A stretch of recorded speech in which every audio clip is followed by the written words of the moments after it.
Hello friends, welcome back to law in Telugu video series. So ఈరోజు వీడియోలో మనం కొన్ని వర్డ్స్ యొక్క మీనింగ్ తెలుసుకునే ప్రయత్నం చేద్దాం. సో మనం అవి రెగ్యులర్గా యూజ్ చేస్తుంటాం అనమాట. సో ఏంటి ఆ వర్డ్స్ అంటే, సివిల్ వైపు అయితే జడ్జిమెంట్, డిక్రీ, క్రిమినల్ వైపు కన్విక్షన్, సెంటెన్స్. రైట్. ఇప్పుడు ఈ 4 వర్డ్స్ యొక్క మీనింగ్ తెలుసుకుందాం ఈ వీడియోలో.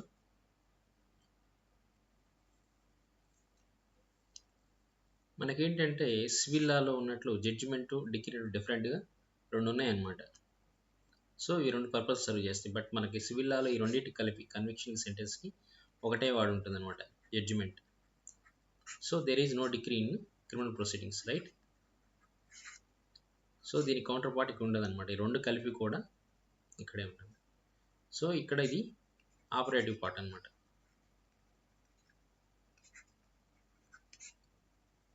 సో మనకి ఇక్కడ జడ్జిమెంట్లో ఆపరేటివ్ పార్ట్ విడిగా ఉండదు అనమాట. It is included in judgement, right.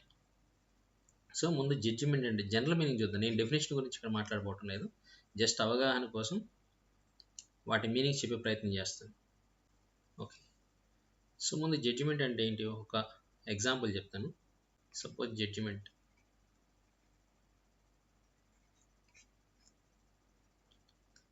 Court says A has breached contract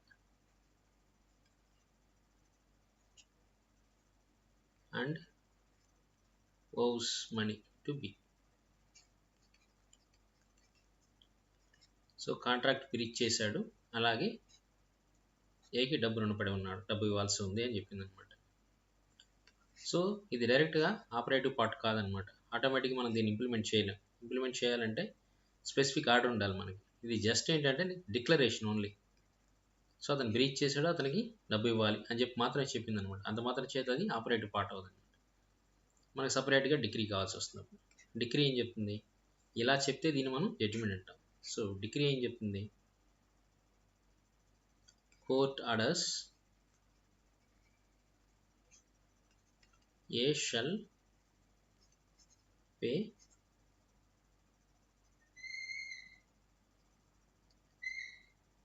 okay 50 lakhs amount బీకి పే చేయమని చెప్తుంది అనమాట, రైట్. ఎంతైతే అంత అమౌంట్. ఇలా ఆర్డర్ ఏదైతే చేస్తుందో ఈ పార్ట్ ఏదైతుందో అది మనకు డిగ్రీ అనమాట. ఇది జస్ట్ ఏంటంటే declaration only. So reasoning or explanation base చేసుకొని డిక్లేర్ చేస్తుంది అనమాట, ఎవరు రైట్ ఎవరు రాంగ్ అని చెప్పేసి జడ్జిమెంట్ వచ్చేసరికి. సో ఆ రైట్ రాంగ్ అని బేస్ చేసుకొని డిగ్రీ వస్తుంది, కోర్ట్ ఆర్డర్ చేస్తుంది. అదే మన క్రిమినల్ సైడ్ వద్దాం. క్రిమినల్ సైడ్ కన్విక్షన్ అంటే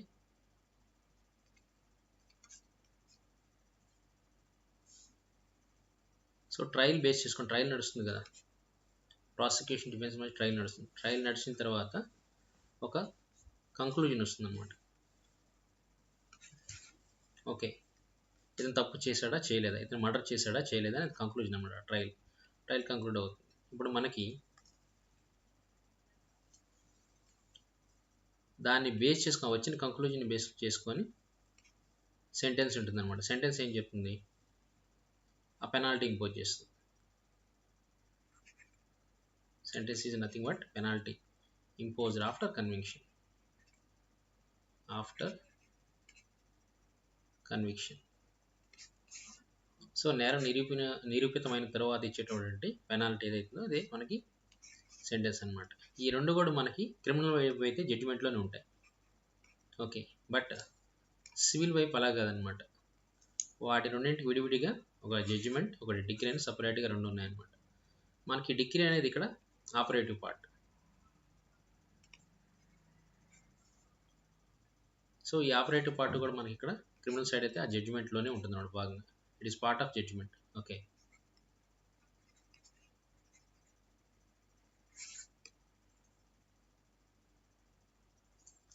సపోజ్ ఇక్కడ క్రిమినల్ సైడ్ తీసుకుందాం. కన్విక్షన్ అంటే ఒక ఎగ్జాంపుల్ చెప్తాను. Court finds X is guilty of theft అని చెప్పే పార్ట్ ఏదైతే ఉందో అది కన్విక్షన్ అనమాట. ఇప్పుడు సెంటెన్స్ వచ్చేసరికి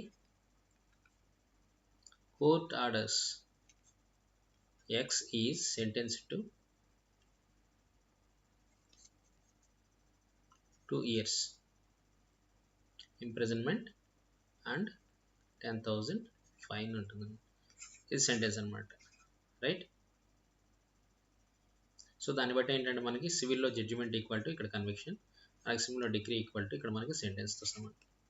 బట్ ఈ రెండు ఇక్కడైతే జడ్జిమెంట్లో ఉంటాయి క్రిమినల్ వైపు.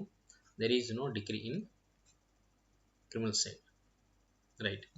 సో వీటి మీద మీకు అవగాహన వచ్చింది అనుకుంటా ఉన్నాను. అలాగే మీకు ఇంకేమన్నా ఇలాంటి వాట్స్ ఏమన్నా కన్ఫ్యూజింగ్గా ఉంటే మీరు కామెంట్ చేయండి, నేను ఎక్స్ప్లెయిన్ చేస్తాను.